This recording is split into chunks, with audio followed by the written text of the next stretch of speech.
मेरे भाई नीतीश कुमार की यहाँ नीतीश भाजपा की बिहार में सरकार है, केंद्र में नीतीश भाजपा और नीतीश की सरकार है। और आज बिहार देश का सबसे गरीब, सबसे पिछड़ा, सबसे ज़्यादा अशिक्षित, सबसे ज़्यादा बेरोजगारी और भुखमरी वाला राज्य है। नीतीश कुमार आंकड़े जारी कर दें, अगर हम लोग जो कह रहे हैं वो गलत है तो नीति आयोग उन्हीं की सरकार के द्वारा जारी किया हुआ आंकड़ा देख लीजिए। बिहार आज देश का सबसे गरीब, सबसे पिछड़ा, सबसे अशिक्षित, सबसे ज़्यादा भुखमरी और पलायन वाला राज्य है।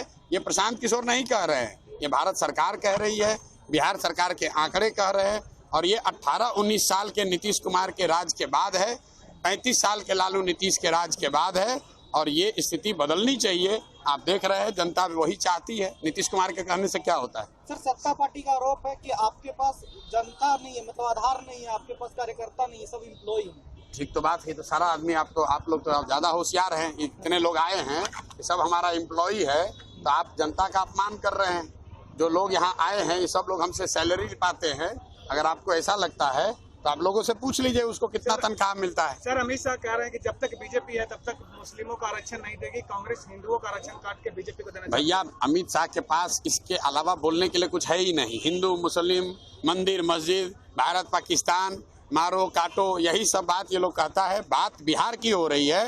अमित शाह मोदी को ये बताना है कि 12 साल से बिहार की जनता 2014 में, 2019 में और अभी फिर से उनको 30 से ज़्यादा सांसद जिताकर भेजी है। बिहार में कितना फैक्ट्री लगा?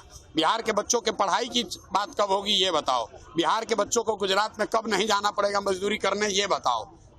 बेकार 370 में क्या होगा? हिंदू मुसलमान का क्या होगा? इसका क्या लेना देना है भाई? यहाँ से 30 सांसद जीत कर गए हैं, बिहार में कितना फैक्ट्री लगा ये बताओ। गुजरात में रोज फैक्ट्री लगा रहे हैं, गुजरात का विकास हो रहा है, बिहार के बच्चे जाकर वहाँ मजदूरी कर रहे हैं। वो तो बात ही नहीं बता रहे हो, हिंदू मुसलमान बताकर खाली लड़ाई लगवा रहे हो। पहली बार आए और मामला त्रिकोणीय हर जगह हो रहा है, क्या हाल है? अरे कोई कोणीय नहीं है, एक ही कोणीय है। पिछले 30, 35, 40 वर्षों से विकल्प के अभाव में लालू के डर से भाजपा, भाजपा के डर से लालू को जो वोट पड़ रहा था, जनता पहले से व्याकुल थी, त्रस्त थी। अब उसको नया रास्ता दिख गया, जनता का अपना राज दिख रहा है, जनता को अपनी पार्टी दिख रही है जो किसी व्यक्ति की नहीं है, किसी जाति विशेष का नहीं है, किसी परिवार का नहीं है। बिहार के उन सारे लोगों का दल है जन सुराज, जो चाहते हैं कि बिहार में एक नया विकल्प बने ताकि ये लालू के डर से भाजपा और भाजपा के डर से लालू को वोट देना बंद किया जाए। कौन घबराया हुआ है? आप जीतन राम मांझी बेचारे उम्र भी हो गया है और उनका उम्र भी हो गया है और उनको मालूम है कि वो कहीं लड़ाई में है नहीं, तो बेकार अब उनके बोलने का, घबराने का तो समय है ही। जब आप खुद मंत्री बनिएगा, जनता को इतना बेवकूफ बनाइएगा, खुद जीते मंत्री बन गए, बेटा को मंत्री बना दिए, अब पतों को लड़ाइएगा, तो जनता बेवकूफ तो है नहीं। अरे भाई, यहाँ 70,000 मांझी समाज के लोग रहते हैं। क्या 70,000 मांझी समाज में कोई एक आदमी भी काबिल मांझी नहीं है? उनके सब काबिल मांझी समाज के लोग मांझी जी के अपने परिवार के लोग ही हैं। यही तो परेशानी है। और मांझी जी अकेले नहीं हैं, बगल में देखिए बेलागंज में सुरेंद्र यादव का लड़का लड़ेगा। आप चलिए रामगढ़ में, वहाँ जगतानंद सिंह के लड़के लड़ेंगे। आप चलिए तरारी में, वहाँ पर पांडे जी के लड़के लड़ेंगे। जो नेता है वो कह रहा हम लड़ेंगे, हमारे बाद हमारा लड़का लड़ेगा। अब बिहार की जनता जाए, जहाँ जाना है उसको जाए। सर, इलेक्शन आती है तो सारे नेता कर लोग जो है कि वादे करते हैं, क्या आप भी अपने वादे पे खरे उतरिएगा? कौन सा वादा किया हमने? आप तो यहाँ पर थे, हमने तो वोट मांगा नहीं।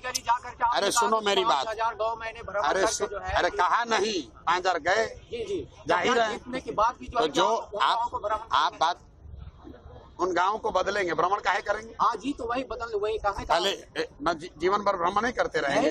भ्रमण कर लिया, सुनिए, भ्रमण कर लिया, देख लिया क्या समस्या है, वो समस्या को समाधान का रास्ता बता रहे हैं। अब फिर उसी में भ्रमण करते रहेंगे? नहीं सर, उसकी विकास होनी चाहिए। विकास होनी चाहिए, तो विकास की बात की जा रही है। चकरबंदा गए, वहाँ देखा कि वहाँ टावर की दिक्कत है, तो टावर लगाने की व्यवस्था करें कि फिर रोज रोज वहाँ चकरबंदा ही जाते रहे। जो जनता की समस्या है उसका निदान होना चाहिए। कहाँ पे? बहुत सारे क्षेत्र यहाँ पे भैया, वो तो देखिए ऐसा है, आप वोट किसको दिए हैं? मोदी जी को, नीतीश जी को। मांझी जी मुख्यमंत्री हैं, आपके सांसद कौन है? मांझी जी। तो आप उनका घर घेरिए, अभय कुशवाहा का घर घेरिए, अभय कुशवाहा को वोट दिए हैं उसका घर घेरिए। हम लोग क्यों करें भाई? हम तो एक जगह गए वहाँ कर दिए, दर्जन भर गाँव है जहाँ भाई जहाँ पर वोट का बहिष्कार करेगी जनता बहिष्कार, अगर उसका काम नहीं होगा तो बहिष्कार होगा। जो वोट बहिष्कार कर रही है भाई उसके लिए क्या सोचे? कोई सोच नहीं है। जब आप जनता को इतना परेशान कर दीजिएगा, जिसका कोई काम नहीं कीजिएगा, जनता की सुनवाई नहीं होगी, तो वोट का बहिष्कार होगा ही। इलेक्शन कमीशन को उसका संज्ञान लेना चाहिए, जहां लोग बहिष्कार कर रहे हैं उस मामले को बताना चाहिए। आज नीतीश कुमार आए हुए थे सर, उसी समय जो है से जीविका दीदियों जो है से बहिष्कार कर रहे थे। उसके उन लोगों को कहना है कि अगर हमारे कोई अगर आवेदन लिख के दे दे कि हम बिल्कुल उसका अधिक करेंगे, तो सर उस पर उन लोग वोट देने के तैयार है। भैया हम ऐसा है, सुनो ऐसा है, हम वोट की राजनीति नहीं करते हैं। आप इतने देर से यहाँ खड़े होकर सुन रहे हैं, हमने क्या कहा? हमने ये नहीं कहा किसको वोट दो, हम ये जरूर कह रहे हैं कि किस बात के लिए वोट दो। हम ये नहीं कह रहे हैं कि वोट किसको दो, वोट जिसको देना है दो, लेकिन वोट अपने बच्चों के लिए दो, अपने बच्चों के पढ़ाई रोजगार के लिए दो। अगर वोट चावल के लिए दोगे चावल मिलेगा, मंदिर के लिए दोगे मंदिर मिलेगा।